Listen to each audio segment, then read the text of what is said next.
Salut les amoureux du ballon rond, on commence cette revue de presse en France avec l'attraction de cette fenêtre internationale en équipe de France, c'est Warren Zaïre-Emery.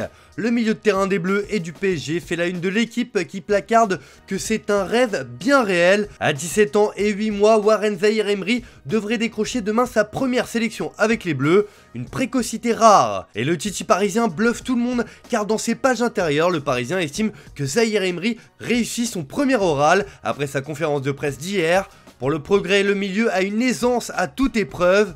Bref, Zaïre-Emery impressionne tout le monde. L'activité de Kylian Mbappé est aussi évoquée par le Parisien car l'attaquant est attendu en conférence de presse d'avant-match en tant que capitaine des Bleus. Mais va-t-il se présenter? Rien n'est moins sûr, le champion du monde 2018 semble agacé par cet exercice et n'a pas envie que toutes les questions tournent autour de son avenir au PSG. Allez, on file en Espagne où la Roja continue sa course à la qualification au prochain Euro dans la sérénité. Et la victoire face à Chypre hier soir 3-1 permet aux Espagnols d'être bons et premiers comme le placard marqua. L'Espagne domine Chypre et prend seule la tête de son groupe. Un but de Lamine Yamal ouvre la voie, l'équipe de De La Fuente n'est plus qu'à un point d'être tête de série pour le championnat d'Europe. Pour As, il y a un trio et du leadership. Lamine, Rossellou et Oyarzabal marquent, mais l'attaquant de la Real Sociedad sort blessé. Dimanche contre la Géorgie, la phase de qualification s'achève. Mundo Deportivo met en avant la pépite du FC Barcelone, Lamine Yamal, auteur de l'ouverture du score. Le journal catalan parle de but magnifique, alors que de son côté, le quotidien Sport estime que Lamine est une étoile. Le joueur du Barça a ouvert le score lors de la victoire contre Chypre avec un but magique.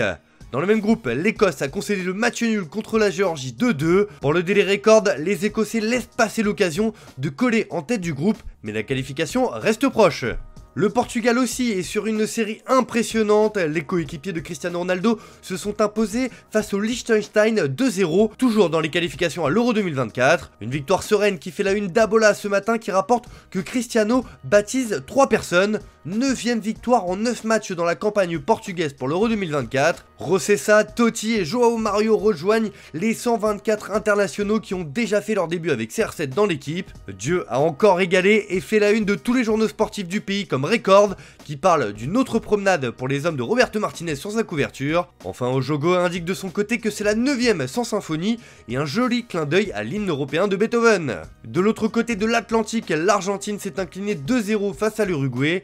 Comme le placarde le journal El Hincha ce matin, c'était une nuit noire pour l'Albiceleste. Après avoir ouvert le score grâce au Blaugrana Ronald Araujo, qui a ainsi mis un terme aux 751 minutes d'invincibilité d'Emiliano Martinez, l'Uruguay a scellé sa victoire dans les derniers instants de la rencontre par Darwin Núñez, un succès qui permet aux partenaires de Manuel Ugarte de remonter à la 2ème place à 2 longueurs du leader albiceleste. Le Brésil s'est aussi incliné cette nuit face à la Colombie 2-1, comme le rapporte le journal Do Comércio. Luis Diaz s'est offert un doublé décisif en 4 minutes pour les Cafeteros. Les Auriverde qui ont perdu Vinicius Junior sur blessure enchaînent un 3ème mauvais résultat après le nul concédé face au Venezuela et la défaite en Uruguay. C'est aussi la première fois que la Seleção perd 2 matchs de suite dans une campagne d'éliminatoire. Le Brésil est 5ème à 5 points de l'Argentine. Allez, on ouvre une page mercato dans cette revue de presse et on file en Angleterre où les journaux du pays tremblent pour les stars de Premier League. En effet, comme le placarde le Daily Express ce matin, les Saoudiens visent les étoiles. La nouvelle Premier League se bat pour garder les talents du box-office. Car comme le rapporte le tabloïd, des clubs de Saudi Pro League veulent recruter Mohamed Salah, déjà très courtisé l'été dernier, et Erling Haaland. Et c'est notamment Al Ittihad qui devrait revenir à la charge pour l'Égyptien. Si ce sera plus compliqué de déloger le Norvégien de Manchester City, le pillage de la Premier League par l'Arabie Saoudite après un dernier mercato estival dantesque inquiète grandement l'Angleterre. Le Daily Mirror rit jaune ce matin et fait dans le jeu de mots sur sa couverture bye bye football pour dire que le football s'achète et surtout on lui dit au revoir. La Saudi Pro League s'attaque à la Premier League et veut changer le visage du beau jeu. Salah et Haaland sont les premières cibles, rapporte le tabloïd. Le pays du Golfe a évidemment les moyens d'attirer des stars comme Salah et Haaland, mais reste à savoir si les deux joueurs veulent déjà s'exiler hors d'Europe, rien n'est moins sûr. On termine ce tour de la presse en Italie avec la Juventus qui prépare son mercato hivernal. La vieille dame est à la recherche d'un milieu de terrain et a ciblé Fabian Ruiz du PSG, comme l'annonce Tuttosport sur sa une. La Juventus a les yeux en direction de Fabian Ruiz, écrit le quotidien turinois.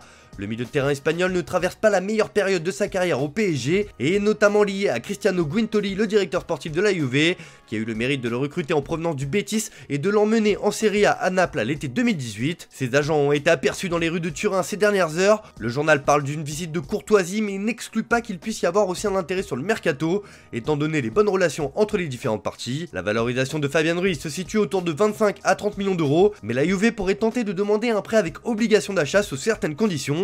Le salaire à couvrir serait de 5 millions d'euros par saison. Affaire à suivre. Voilà, c'est tout pour ce matin, bonne journée à tous, merci de votre fidélité, on se retrouve en fin d'après-midi pour le JT Foot Mercato.